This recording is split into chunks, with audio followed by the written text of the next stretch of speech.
చేస్తుంది. ఆమెలో ఎక్కడ భయం కనపడకుండా ముఖం దేదీప్యమానం అయిపోతూ ఉంటే కవిట వేలాడకుండా బొడ్డులో తోలుకుంది. కృష్ణుని ముందుకు వచ్చి, ఓ నాథా, ధనస్సు ఇలా ఇవ్వండియా, ఒక్కసారి దాన్ని కాస్త ప్రయోగం చేస్తానన్నదండి. తెల్లబోయినాడు కృష్ణయ్య. తెలియని వాడిలాగా ఒక నవ్వు నవ్వి, ఆయనకు తెలియనివి ఏముంటాయా శ్రీకృష్ణుల్లో, అయినా కానీ ఏదో మాయ చేస్తూ ఉంటాడు, ఏదో లీల చేస్తూ ఉంటాడు. ఆయన రాక్షసుల యొక్క మస్తకాన్ని ఖండించడానికి అనువైన సమస్త శక్తుల్లో క్రోడీకరించుకున్నటువంటి ధనస్సుని తన చేతి నుంచి ఆ యొక్క సత్యభావాన్ని ఖండించాడు. ఆ ధనస్సును ఎడమ చేతితో పట్టుకుంది సత్యభామ. వింటినా నింపి కుడి చేతితో కట్టేసింది. ఆ యొక్క విషయాన్ని చూసి కృష్ణ పరమాత్మతో పాటు రాక్షసులు కూడా తెల్లబోయినారు. ఆ ధనస్సు పట్టుకోగానే ఒక గొప్ప తేజస్సు తనలోకి వచ్చేసింది.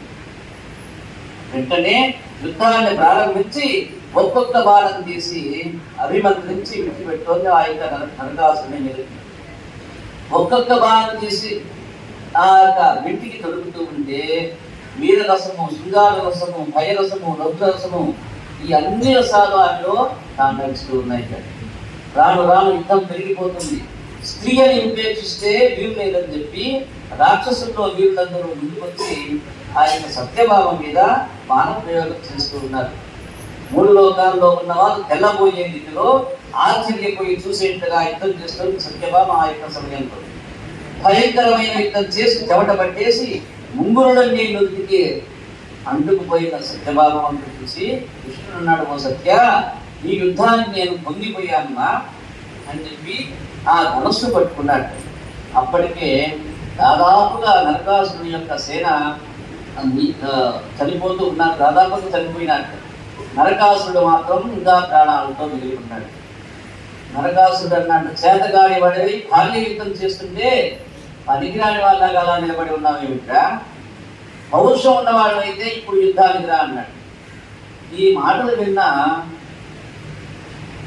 నిన్ను నిర్జించడానికే కదా నేను వచ్చానని చెప్పి తన చేతిలో ఉన్న సుదర్శన చక్రాన్ని ప్రయోగించాడు కృష్ణ పరమాత్మ. అలా సుదర్శన చక్రధారాల చేత త్రొక్కబడిన నరకాసురుని యొక్క శిరస్సు ప్రకాశిస్తూ ఉంటే వెళ్ళి నేల మీద పడిపోయింది. నరకాసురుని వద్ద జరిగిన వెంటనే నరకాసురుడు మరణించడాన్ని పరమ సంతోషంతో దేవతందరూ వారి వారి లోకాలకి, వారి వారి యొక్క లోకాల్లో అందరూ ఒకేసారి దీపాలు వెలిగించారు. ఆ రోజున అమావాస్య అయిపోయింది. ఆ అమావాస్య నాడు చచ్చిపోయినాడు ఆ యొక్క నరకాసురుడు. అందుకే మనం ఆ యొక్క అమావాస్యని దీపావళి అమావాస్య అంటూ దీపాల వరసల్ని మన యొక్క ఇంటి ముందర పెట్టేస్తాం. ఈ యొక్క విషయాన్ని మనం జాగ్రత్తగా ఆలోచిస్తే యథార్థానికి నరకాసురుడు అనేటువంటి వాడు ఎక్కడ ఉంటాడు? మనలోనే ఉంటాడు. నరకాసురుడు ఆదివరాహమూర్తికి, భూదేవికి జన్మించాడు. అంటే ప్రకృతి పురుషుడు వీళ్ళిద్దరు ఎవరు? ప్రకృతి భూమాత, పురుషుడు మహావిష్ణువు. ప్రకృతి భూమాత, పురుషుడు మహావిష్ణువు. భోగములు అందించేటువంటి వాడు పురుషుడు. తద్వారా ఫలదీకరింపబడేటువంటిది స్త్రీ అయినటువంటి భూదేవి. ఆ తర్వాత మనకందరికీ సౌభాగ్యాన్ని సంపాదించేది ఎవరు? లక్ష్మీమాత. ఈ ముగ్గురు ఉన్న చోట అన్నీ ఉంటాయని చెప్తుంది మనకి వేదం. ఈ విధంగా అర్థం చేసుకుంటే యథార్థ